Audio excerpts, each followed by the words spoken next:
c'est même pas la question de dire qu'on ne peut pas effacer la Russie ou la culture russe ou les Russes de France. Ça fait partie du patrimoine français dans le sens que c'est une histoire commune. C'est comme si on avait ouvert une caverne d'Ali Baba dans laquelle des pans entiers de notre histoire commune s'est à nouveau écrite. C'était vraiment l'histoire de l'immigration russe à travers les artistes, des témoignages, et on a pu retracer et mettre en lumière alors plus de 800 destins.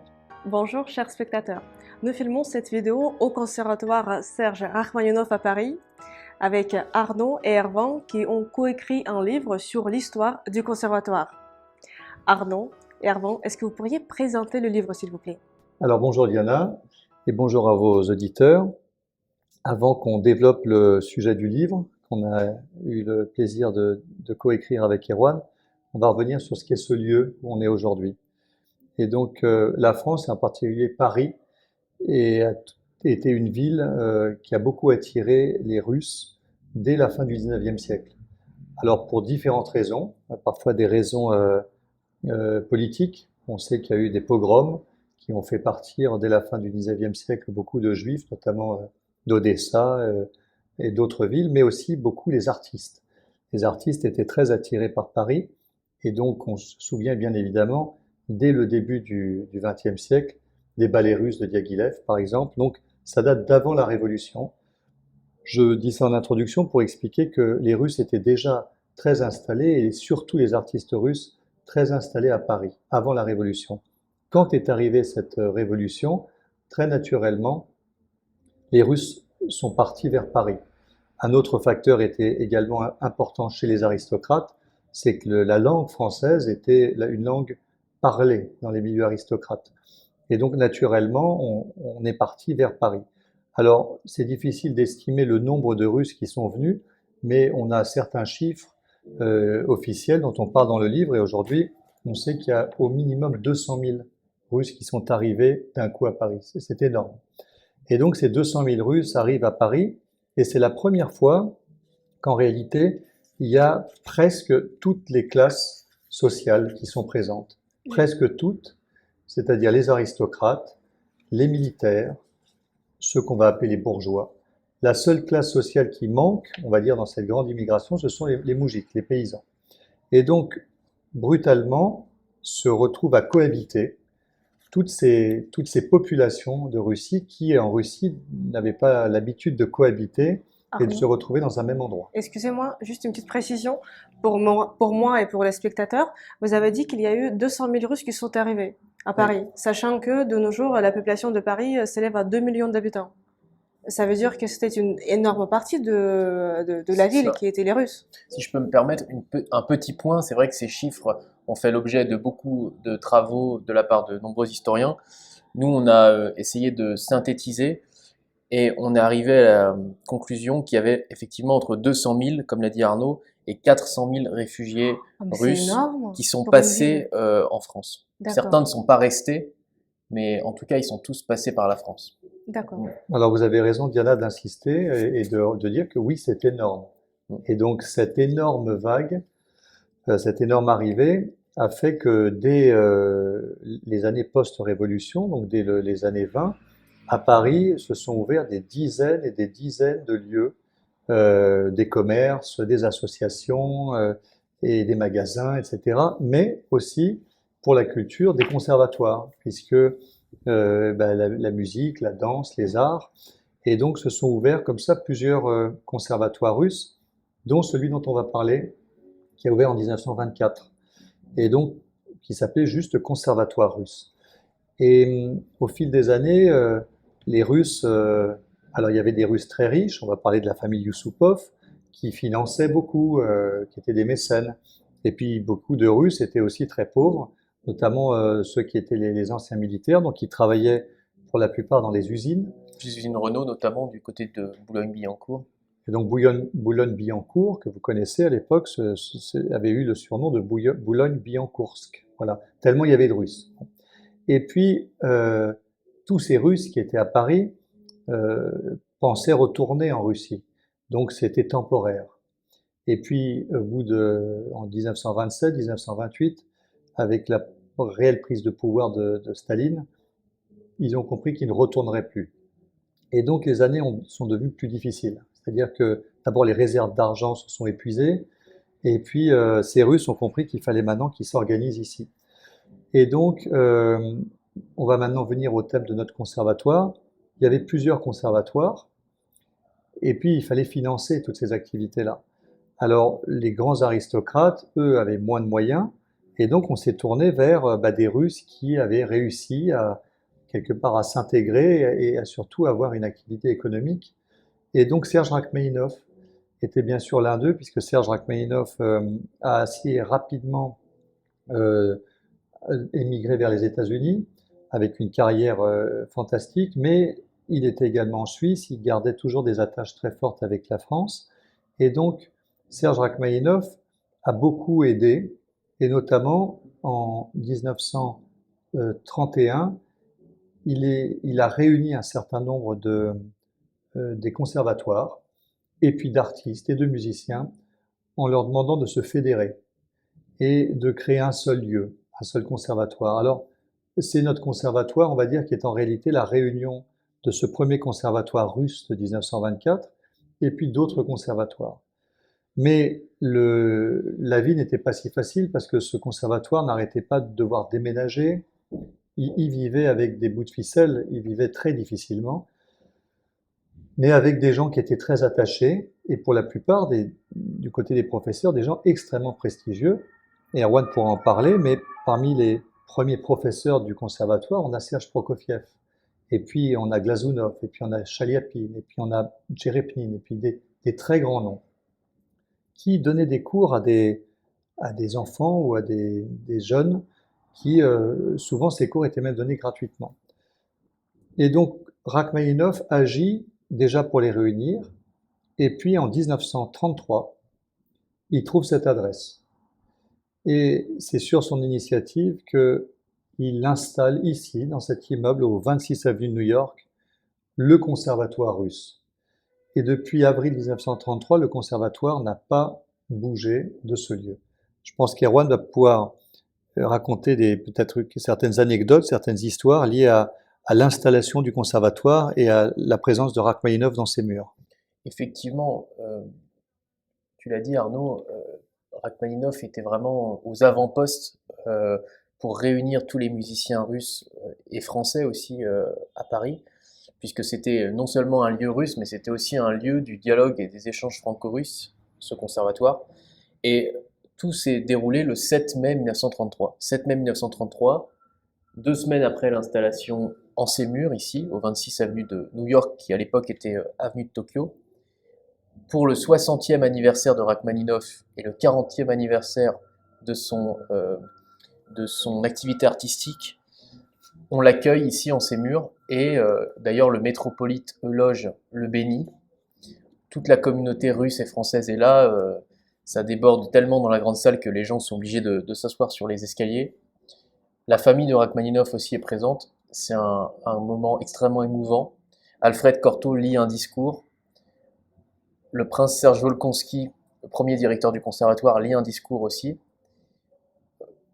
Des membres de la communauté russe soviétique de l'époque sont là et contribuent aussi à cette soirée en lisant également un discours. Donc bref, c'est un grand moment de communion. Et on a retrouvé le discours qui a été lu en hommage à Serge Rachmaninov, qui est un discours qui a été écrit par l'écrivain russe Boris Zaïtsev, que certainement vos auditeurs avertis connaîtront.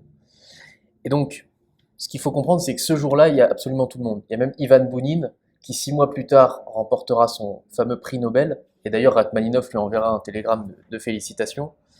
Mais cette communauté, elle est extrêmement soudée, elle est extrêmement présente. On sait que Bounine vient d'ailleurs souvent au concert du conservatoire, puisque si je ne me trompe pas, il habite à Passy à ce moment-là. Donc c'est vraiment l'épicentre de la culture russe à Paris. On peut dire que le conservatoire russe est un peu le pendant profane de la cathédrale Alexandre Nevski de la rue d'Aru. C'est un petit peu les deux principaux lieux dans lesquels, à l'époque, la communauté russe se réunit. Alors, par rapport à ce que vous faites, vous, Diana, et que je trouve remarquable, c'est d'avoir créé ce canal et d'avoir tous ces auditeurs qui vous suivent, je crois plus de 150 000, dans la période très particulière qu'on vit actuellement, très particulière, surtout très triste et très injuste. Il est essentiel de rappeler ce que vient de rappeler Erwan, c'est-à-dire que c'était un lieu, et ça reste un lieu pour nous, de la proximité franco-russe. C'est-à-dire que c'était un lieu, bien évidemment, toujours fréquenté par les communautés russes, parce que j'ai expliqué tout à l'heure qu'il y avait aussi bien des aristocrates que des gens simples, que des artistes, mais beaucoup par des Français. Et par des Français très connus, comme Maurice Ravel, qui venait ici, mais par des Français anonymes qui aiment la langue, la culture, les Russes en général. Et donc, j'expliquerai un petit peu après, on a repris, nous, ce lieu il y a quelques années, et déjà, c'était le but, c'est que ça reste ça, mais alors avec ce qui se passe actuellement, on a encore redoublé d'efforts pour une chose essentielle, c'est que c'est un lieu totalement apolitique, et Erwan pourra le lire, c'est écrit même dans les statuts même du lieu, mais apolitique dans le sens que c'est un lieu lié à l'exil. Il y a des exils qui sont des exils heureux, c'est-à-dire que vous, je ne connais pas votre parcours, mais vous avez choisi la France parce que vous aimiez sans doute la France, et donc il y a des gens qui viennent en France de Russie parce qu'ils ont décidé d'y venir. Donc ce lieu est lié à l'exil, à des gens qui sont venus et qui veulent retrouver un petit morceau de terre russe. Mais c'est aussi pour tous les Français qui peuvent aller en Russie, mais qui peuvent aussi venir en Russie ici. Et donc le conservatoire Akhmeïnov, c'est assez marrant le parallèle que faisait Erwan avec la rue Daru, qui est effectivement une église, donc c'est un lieu de culte. Ici, c'est plus qu'un lieu de culture en fait, c'est un vrai lieu de vie. Vous êtes installé ici depuis un moment, vous voyez que ça rentre, que ça sort, qu'il y a toutes sortes de générations qui viennent. Aujourd'hui, on accueille le concours UNESCO, donc c'est un concours roumain, mais ce sont des Roumains qui ont étudié la musique en Russie, donc qui ont aussi ce lien. Et donc l'histoire de cette maison, il y a des destins dont on va un petit peu parler, qui sont souvent des destins difficiles, des destins tragiques, des gens qui ont tout perdu et puis qui ont retrouvé ça ici, une possibilité de travailler, d'étudier. Mais il y a aussi des destins extraordinaires de Serge Gainsbourg, de Joseph Kessel, de gens qui venaient faire la fête ici. Et donc, le conservatoire Akhmeïnov, c'est tout ça.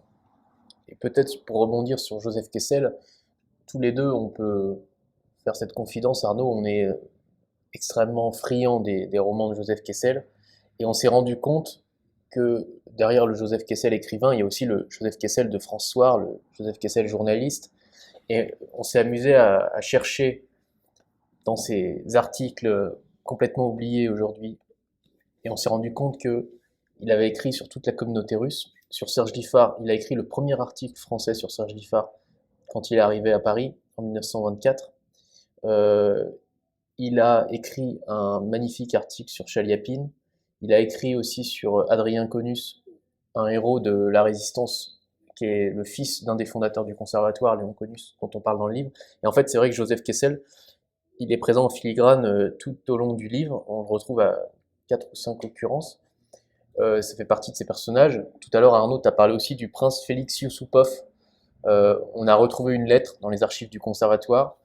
Un des membres de l'école, un des professeurs de l'école dit « Je viens de croiser dans la rue le prince Félix Yusupov qui venait d'assister à un concert improvisé d'un jeune violoniste talentueux, sans le sou, qui errait dans la rue.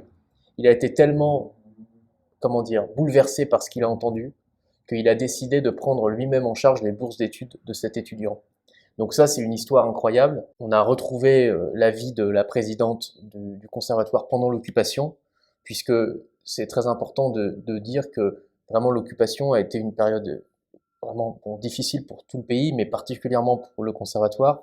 On l'a dit, il y avait énormément de professeurs de confession juive. Certains ont été menacés. Le sous-directeur de l'époque a fait de faux certificats pour les protéger. Certains ont même changé leur nom. Et on a découvert aussi qu'en février 1941, dans les étages du conservatoire, la famille Kalioujny, qui a un nom juif originaire d'Ukraine, a été hébergée ici, dans le lieu, dans les étages, comme je l'ai dit. Et Alexandre Kalioujny, le fils, puisque c'était un fils et ses parents, est devenu ensuite un très grand danseur, comparable à Serge Liffard, qui est devenu le professeur de toutes les étoiles du ballet de l'Opéra de Paris. Il faut que je vous raconte quand même pourquoi ce livre a existé, parce que c'est un truc incroyable. Nous, on est arrivé là en 2020. Voilà, notre conservatoire était menacé de disparaître. C'était la fin. Pour bien des raisons, il avait des grosses difficultés économiques, on ne va pas détailler, mais c'était la fin. Et ce bâtiment aujourd'hui appartient à la mairie de Paris qui voulait reprendre son bâtiment et vendre son bâtiment. Vous louez ce bâtiment à la mairie? À la mairie, absolument. D'accord. Et donc, on est arrivé dans des locaux extrêmement vétustes. Alors moi, je connaissais bien ce lieu, mais je ne faisais pas plus attention que ça. Mais mes 3 enfants y étudiaient, mais donc je découvre quand même la vétusté des lieux. Et on décide, pour pouvoir relancer ce lieu, de le rénover. Tel que vous le voyez actuellement, il n'y avait rien de ce que vous voyez il y a 4 ans. Tout a été rénové de fond en comble. Mais pour rénover le lieu, il a fallu le vider. Et alors, c'était pas tant des meubles ou des instruments, mais on a trouvé pas des dizaines, mais des centaines de cartons. À peu près 250 cartons dans les greniers, dans les placards. Et dans ces cartons, il y avait des dizaines de milliers de partitions de musique et de documents. Donc, on s'est retrouvé à déplacer ça dans un hangar. Et puis, on a commencé à ouvrir et à trier tout ça. Et donc, c'est comme ça qu'on a pu mettre à jour 18 000 partitions d'époque, de musique. Dont certaines comportent d'ailleurs des dédicaces. Et qui sont, voilà, pour certaines, des dédicacées. Et on a retrouvé, par exemple, le carton de Fyodor Chelyabine. Donc, au niveau musique, c'est un trésor musical. Et donc, ces partitions, maintenant, ont été entièrement classées. Et elles vont être réinstallées dans chacune des salles du conservatoire, comme les bibliothèques que vous voyez derrière nous. Et on va inaugurer en 2025 ce qu'on va appeler la bibliothèque musicale Rachmaninov. Bon. Mais à l'intérieur de ces cartons, on a aussi découvert des centaines, des milliers de photos, de documents, de lettres. Et c'est là tout le trésor. Parce qu'en réalité, c'est pas tant de raconter l'histoire du conservatoire, c'était vraiment l'histoire de l'immigration russe à travers les artistes. Des témoignages, et on a pu retracer et mettre en lumière alors plus de 800 destins. 800, c'est énorme, mais dans ce livre sont traités ou abordés 800 destins de personnages parfois illustres, mais la plupart inconnus, et qui sont passés par là et qui ont laissé un témoignage. Et donc, il y a des destins, comme je disais, parfois tragiques, parfois magnifiques, parfois de gens dont le nom nous est connu. Mais c'est pour ça qu'au départ, on était parti avec Erwan en se disant on va écrire un livre, puisqu'on est en 2024, sur les 100 ans du conservatoire, 1924-2024. Et au fur et à mesure de ces lectures, et puis il n'y a pas eu que ce fond, les gens, on a fait un appel à témoignages, et donc des gens commençaient à nous envoyer des anecdotes, des lettres, des photos. Et donc on s'est dit, mais en réalité, c'est à nouveau un livre sur réellement, pas l'immigration russe, mais les Russes et les Français dans le milieu culturel à Paris, depuis 100 ans. Et donc c'est ça qui est très touchant, c'est encore une fois, et j'insiste pour revenir sur le contexte actuel, c'est de dire qu'il est, malgré toutes les tensions et politiques qui peuvent exister, le lien, il est tellement fort de par, c'est pas juste de dire on est très liés, c'est en réalité quand on lit ces destins, on comprend à quel point les Russes et les Français ont tissé des liens qui ont fait mis en scène des œuvres de musique, de danse, puisqu'on parle ici de la culture, sans parler des couples, sans parler de tout ce qui se passait. Donc aujourd'hui, ce livre qu'on a décidé d'appeler Destin russe à Paris, c'est réellement, voilà, ce sont ces destins qui sont sortis de ces cartons, de toutes ces histoires qu'on nous a racontées.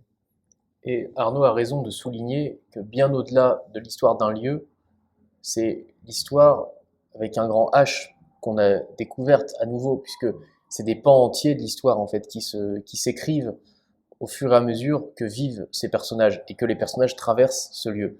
Il faut aussi dire que à l'époque, il n'y avait pas beaucoup d'endroits où classer et où entreposer les archives. Et nombre de grands compositeurs, grands artistes russes ont simplement posé leurs archives ici. D'ailleurs, pas uniquement russe, il y a aussi un compositeur polonais qui a été membre de l'armée de libération polonaise, dont on a retrouvé les œuvres. Donc c'était un lieu dans lequel non seulement les gens passaient, mais aussi où ils ont ensuite entreposé leurs archives. Ce qui fait qu'en fait, c'est comme si on avait ouvert une caverne d'Ali Baba, dans laquelle des pans entiers de notre histoire commune s'est à nouveau écrite. Et donc, il y a vraiment des trouvailles que nous avons faites en lisant ces documents qui servent, enfin en tout cas, nous l'espérons, la grande histoire. Sur la Seconde Guerre mondiale notamment, vous le verrez, il y a des histoires de résistants, des histoires de, je l'ai dit, de gens qui ont été cachés là. On a découvert aussi, ça fait partie des révélations du livre, mais je ne vais pas tout dévoiler, que l'une des filles illégitimes de Maxime Gorky avait été professeure de danse ici. C'est pour ça qu'on a appelé ça un roman vrai. On peut dire le roman vrai des Russes à Paris. On peut dire, j'ai peut-être donné le sentiment de revenir toujours sur des éléments de contexte d'actualité, mais on ne peut pas ne pas être dans ce contexte d'actualité qui nous fait, qui nous ébranle. Et aujourd'hui, face à une information qui est toujours la même, et puis nous-mêmes au sein du conservatoire, on a eu des amalgames. On a eu le fait que ce conservatoire s'appelle un conservatoire russe, mais c'est son histoire qui est russe. Et on a eu beaucoup de bêtises et de choses qui se disaient. Et pour moi, c'est une sorte de réponse. Il suffit de lire ça pour comprendre que c'est même pas la question de dire qu'on ne peut pas effacer la Russie ou la culture russe ou les Russes de France, parce que c'est tellement ancré dans notre histoire, on va dire parisienne déjà, et dans la culture, que c'est une aberration de dire aujourd'hui la musique russe, les Russes, ça fait partie du patrimoine français dans le sens que c'est une histoire commune. Et surtout au XXe siècle, où depuis, je parlais des ballets de Diaghilev, ensuite on a Nureyev qui est passé dans cette maison. Enfin, tous ces gens n'ont pas seulement ramené avec eux des souvenirs ou de la nostalgie, mais ils ont ensuite créé ici. Et ils ont créé avec des Français. Nureyev a dirigé l'Opéra de Paris. Et donc tout ça est absolument... donc dans ce contexte, pour moi qui aujourd'hui dirige ce conservatoire, c'est vraiment une réponse par les mots en disant lisez cette histoire et vous comprendrez pourquoi effectivement il y a tellement de russité ou de russitude en France, à Paris en tout cas. Et je trouve que c'est une réponse forte et surtout nécessaire. Mais d'ailleurs, Arnaud, pour ajouter, vous avez dit il y a beaucoup de Russité, oui. russité à Paris et en France, mais la Russie est également un pays très francophile. Il y a énormément de lieux français et je trouve que votre travail de rénover le conservatoire, de lui donner vie, de continuer cet énorme travail, c'est très important pour créer cet espace russe en France. Même si c'est pas que dédié à la Russie, vous proposez un vaste programme culturel et artistique, mais je trouve que c'est aussi important de rappeler ces liens étroits entre la Russie et la France Bien sûr. à travers des siècles. C'est vrai, et ces liens étroits, c'est le texte du livre, c'est aussi les images.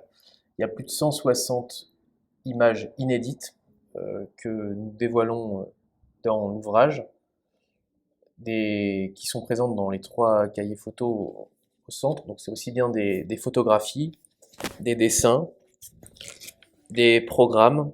Voilà, la liste des professeurs en 1925 où l'on retrouve Prokofiev notamment. Ah, d'ailleurs, et pour petite précision, en tant que professeur de russe, je vais le faire, il y a des documents qui sont écrits en ancien russe, un russe d'avant Révolution de 1917, si jamais vous êtes passionné par l'histoire de la langue russe. Et alors on voit que ces Russes, surtout je pense, et les aristocrates, ont continué à écrire jusque dans les années 30, avec le vieux russe. Dans les programmes, dans leurs lettres, ils continuent d'écrire en vieux russe à peu près, puis après les années 30, ils commencent à passer au russe plus moderne. En fait, c'est une question de génération. La génération qui a connu l'ancienne Russie a continué d'écrire en vieux russe, et puis la génération suivante, petit à petit, s'est mise au nouvel alphabet. Alors, dans les lettres un petit peu dont on est le plus fier, on a retrouvé une lettre d'Igor Stravinsky, un dessin de Fedor Chaliapine, puisqu'il avait aussi de grands talents de dessinateur. Voilà un document, par exemple, ici, franco-russe, des dessins inédits, la carte de membre de la fille de Rachmaninov. Voilà, on retrouve aussi les lettres d'un Français. Arnaud disait tout à l'heure qu'il y avait énormément de Français dans cette histoire. On a retracé le destin d'un fonctionnaire méconnu qui s'appelle Marcel Pan, par exemple, qui était un Français russophile, qui a écrit un livre, L'immigration en France, en 1924, je crois, dans laquelle il dit il ne faut pas mettre toute l'immigration dans le même bain. Il y a aussi une bonne immigration.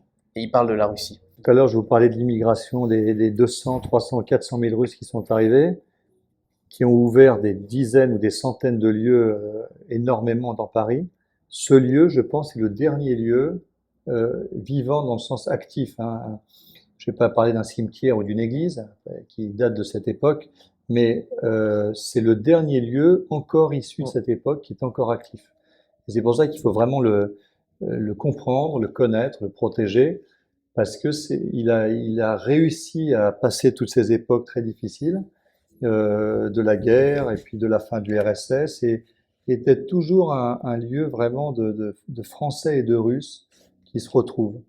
Et le fait qu'ils soient en plus installés à cette même adresse depuis 1933, c'est très important. C'est pour ça qu'on s'est battu très fort, qu'on continue à se battre très fort pour le maintenir ici, parce que c'est un challenge de tous les jours, hein, c'est très difficile. Voilà. Et puis, ce qu'on attend avec beaucoup d'impatience aussi, c'est que vous aviez donc ce lieu que vous ferez visiter qui accueille aujourd'hui plus de 500 élèves par semaine, avec plus de 50 concerts par an. Mais il y avait un lieu de vie qui était la cantine, et qui s'appelle toujours la cantine. Mais malheureusement, cette cantine, depuis un certain nombre d'années, elle avait été donnée en sous-location. Et donc aujourd'hui, nous devons retrouver notre cantine pour à destination des membres, des élèves, des visiteurs. Et cette cantine, là on est dans un lieu qui est plutôt très classique, elle était au contraire très populaire. C'est là que venait faire Serge Gainsbourg venait faire du jazz, Joseph Kessel venait, et donc on avait un endroit très accueillant, très populaire, où on mangeait russe, mais pour pas cher. Sur la famille Gainsbourg, peut-être un mot, puisque c'est vraiment, ils font partie des destins importants du livre. Il y a tout un chapitre sur la famille Gainsbourg, avec les Kedrov et quelques autres. C'est peut-être l'un des seuls exemples où chaque membre de la famille est lié au conservatoire. La mère de Serge Gainsbourg, Olga Bessman, mariée Ginsburg, était élève dans la classe de chant dès 1924, dès la fondation. Ensuite, le petit Serge, effectivement, Arnaud vient de le dire, a joué ici dans la cantine, et sa fille, Charlotte, que nous avons rencontrée à plusieurs reprises, a pris des cours pendant plusieurs années, dans les années 90 ici. Donc c'est vraiment des destins russes à Paris que la famille Gainsbourg. Donc vous pourrez dire à votre auditoire qu'il y a d'abord ce lieu qui est très ouvert, et donc où on peut venir quand on veut pour assister à un concert, à une conférence. Erwan Barrio anime chaque mois un salon littéraire avec des écrivains, André Makin, on avait eu Feu et Hélène Carrère d'Ancos, beaucoup d'académiciens qui viennent ici. Donc chaque mois, il y a des salons de littérature, il y a des salons de poésie en russe. Et puis, il y a beaucoup de concerts. Et j'espère, bien sûr, bientôt, pouvoir réinaugurer cette cantine, qui sera à nouveau un lieu très sympathique, très agréable. On a déjà restauré notre petit porche à l'arrière. Et puis, à l'occasion de notre centenaire, à la fin de l'année, on va installer une très belle sculpture de Rachmaninov dans la cour arrière. Donc, ça redevienne un lieu de paix, un lieu de culture, et surtout un lieu où les Français viennent parce qu'ils aiment la Russie et que les Russes se retrouvent aussi chez eux ici. Voilà, c'est toute l'âme, tout l'ADN de ce lieu. Oui, et d'ailleurs, vous pouvez retrouver le programme, la programmation des événements du conservatoire sur le site et également sur votre Instagram, sauf erreur de ma part. Vous Absolument. publiez tout. Voilà, on communique au maximum. Pas aussi bien que Ouais. vous, mais on essaie de bien Vous communiquer. pouvez vous inscrire et d'ailleurs je peux témoigner, vous avez dit que vous avez repris les lieux en 2020. Oui, Je suis allée pour la première fois, je suis venue au conservatoire en 2021 et je vois le travail que vous avez effectué. je vous remercie. Là, en 2024, il y avait beaucoup de travail. Là, c'est rénové, c'est tout beau. C'était pas le cas à l'époque. Bravo pour votre travail. Merci beaucoup, Diana. Et merci de votre intérêt à continuer à faire ce lien au quotidien entre la France, la Russie, les Français et les Russes. C'est tellement essentiel, encore plus aujourd'hui, d'avoir des gens comme vous qui aimez et les langues, et la culture et les pays. Et vous êtes un très bon ambassadeur de la langue et de la culture russe. Merci beaucoup, Arnaud. Comment nos spectateurs pourraient-ils aussi se procurer ce livre pour découvrir par eux-mêmes cette histoire centenaire des relations entre la France et la Russie qui s'est déroulée dans cet endroit emblématique qui est le conservatoire russe de Serge Rachmaninov? Alors, il y a 3 moyens de se procurer le livre. Premièrement, vous pouvez aller sur une plateforme, sur Internet. Il y a des plateformes très connues. On va pas les citer ici, mais moi, ma préférée, c'est leslibraires.fr, puisque c'est une plateforme indépendante. Mais il y en a d'autres beaucoup plus connues, américaines notamment. Deuxième possibilité, je fais par ordre de préférence. Deuxième possibilité, vous pouvez aller chez votre libraire, qui l'aura soit en rayon, soit à la commande. Il est édité aux éditions des Syrtes, qui est vraiment une très belle maison d'édition qui fait des livres en lien avec la Russie. Et la troisième possibilité, qui est celle qui a nos préférences et on l'espère les préférences de vos auditeurs, c'est de venir voir ce lieu, de venir au Conservatoire Rachmaninov, puisque non seulement vous pourrez acheter ce livre, mais en plus vous pourrez profiter de l'atmosphère du lieu. Et je pense on saisit un peu mieux certains éléments du livre quand on vient dans cet endroit qui est une sorte de musée vivant, qui est, Arnaud l'a dit, le dernier lieu russe vivant de l'histoire de Paris. Merci beaucoup et je vais rajouter les liens pour acheter le livre sur Internet dans la description de la vidéo. Et je vais également rajouter les liens vers les pages sur Internet, les pages des réseaux sociaux de Erwan et Arnaud, si jamais vous avez des questions à leur poser. Écoutez, c'est nous qui tenons à vous remercier.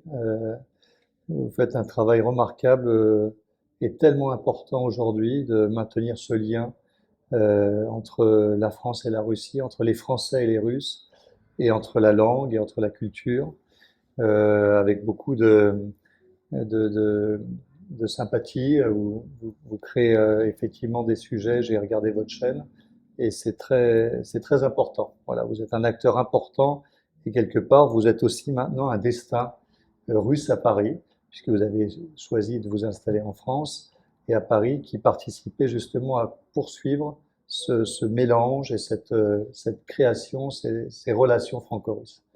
Merci beaucoup, Diana, pour votre invitation à s'exprimer sur votre canal. Merci beaucoup.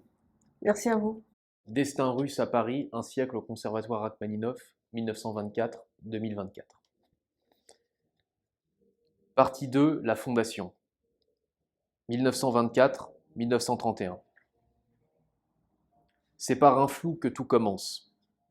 Comme on ignore le début d'un rêve, l'éclosion du conservatoire russe conserve un parfum de mystère. On sait qu'elle s'est déroulée au gré de l'arrivée de plusieurs professeurs des conservatoires de Moscou et de Saint-Pétersbourg, parmi lesquels le jeune Serge Prokofiev. Sous la direction du prince Serge Volkonsky puis de Nicolas Tcherepnine, le conservatoire russe est fondé. L'inauguration par Lyapunov et Prokofiev. Le prince Serge Volkonsky, ancien directeur des théâtres impériaux de Russie et mentor de Serge Diaghilev, incarne le raffinement des grands Russes.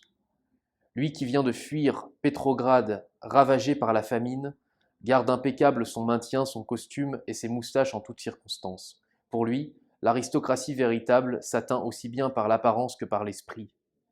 Au début du XXe siècle, il a multiplié les conférences en Angleterre, aux États-Unis, en Italie, en Angleterre, en Allemagne et bien sûr en France, sa seconde patrie. Si bien que ce n'est pas vraiment un étranger qui, contraint de quitter Pétrograd en 1923, vient s'installer à Paris. De la France, Serge Volkonsky connaît déjà parfaitement la langue, l'histoire, les grands porte-drapeaux, artistiques, culturels et intellectuels. En fondant le Conservatoire russe de Paris à l'âge de 63 ans, il donne corps à une conviction longtemps mûrie. Si le cœur déchiré de la Russie choisit la France pour continuer à battre, alors la France l'accueillera et se réjouira de l'entendre vibrer. Après une année dévolue à l'installation, le Conservatoire russe peut ouvrir ses portes aux élèves. Placé sous la direction opérationnelle du ténor Alexandre Alexandrovitch, ancien du théâtre Mariinsky, l'école compte 40 élèves pour la rentrée. Elle est inaugurée le 31 octobre 1924 par deux célèbres compositeurs russes, Serge Prokofiev et Serge Lyapunov. Le premier connaît bien Yuri Pomerantsev, le président de l'Université populaire russe, qui était un ami de ses parents. En janvier 1902, le futur compositeur de Pierre et le Loup n'avait que 11 ans lorsque Pomerantsev, à Moscou, lui avait donné des leçons d'harmonie qu'il n'oublierait jamais.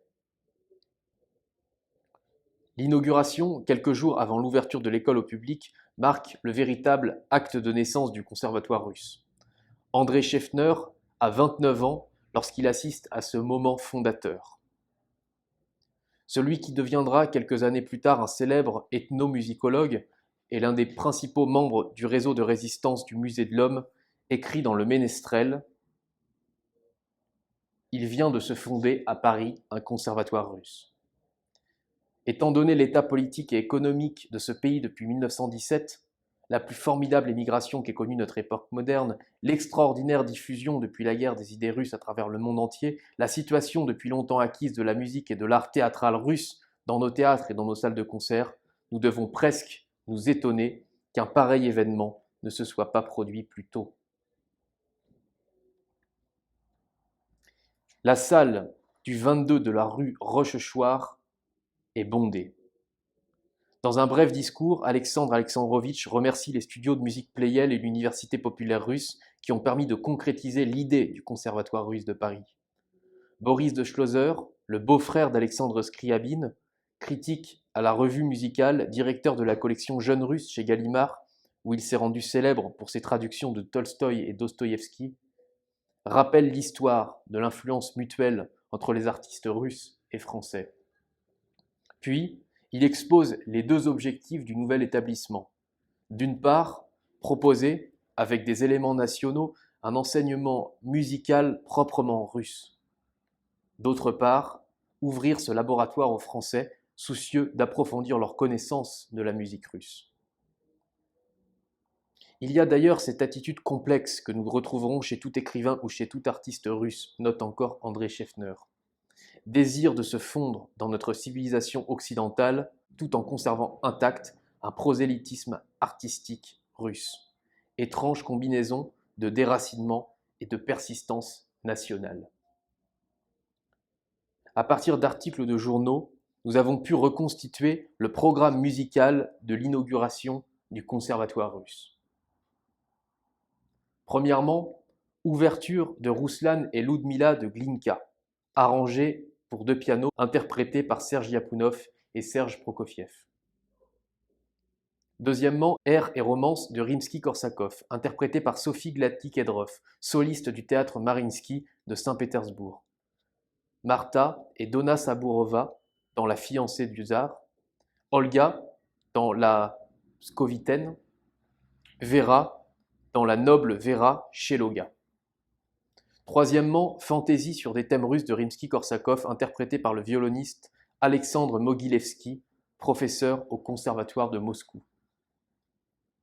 Quatrièmement, et pour finir, fragment de Casse-Noisette de Tchaïkovski, arrangé pour 4 harpes, interprété par mesdames Marie-Louise Casatsu, Jeanne Dalliès, Marie-Thérèse Jacot et Simone Trivier.